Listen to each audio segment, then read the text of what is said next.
In this video, I want to talk more about everyday wellness, and in particular, I want to talk about what expands the self and what closes the self,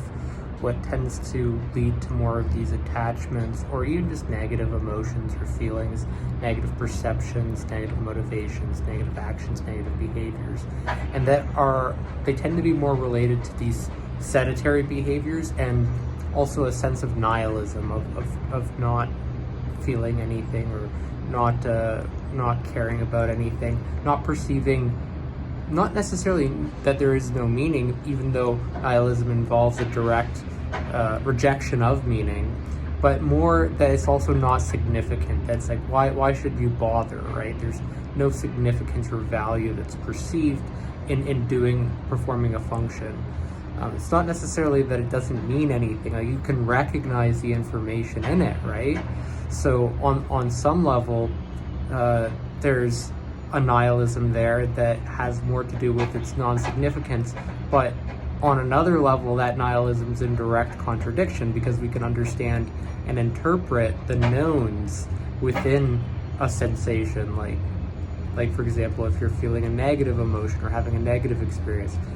or if you're even just bored and that's the reason why you're not really too energized. And so I'm going to be talking about a little bit how we can get out of that state of mind and open up the self to get interested and also to generate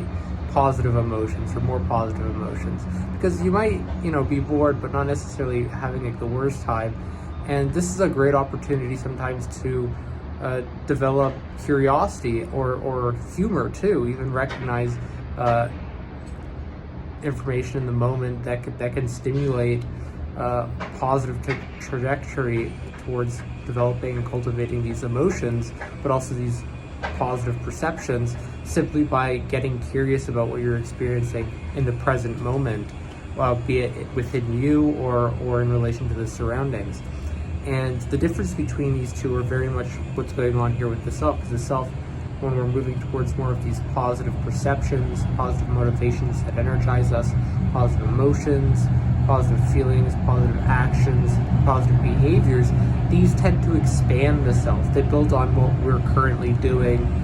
what we're thinking about, also optimize and contribute to more of this optimal well-being. Well, if we're just more stuck in that, why should I bother, if we're not really doing anything, like, you could be productive even laying down on your bed, not moving and not thinking too much about it, if you're more in this mindful framework, or if you're even curious about the contents of your perception, rather than if you're not curious, or you're kind of more like going back and forth with problems that are in your head. That tends to shrink the self, while being open to the perceptions that you're directly having, even laying down, doing nothing in the sedentary pattern, can influence you positively in the next moment to get curious and interested, to explore the environment more, and to get more engaged in your life and outside of that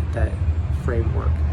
and into yourself and who you want to be, and embody these more self-expressive characteristics of yourself that expand you and rather than shrink you. And oftentimes we see these sedentary patterns of just kind of doing nothing and languishing. That tends to be pretty negative and have a negative effect. And it's not so much the not doing of anything,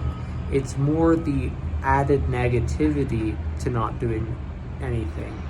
And oftentimes I think the issue that we see most prominent within nihilism is a failure to recognize negative meaning. Ironically, it's not so much that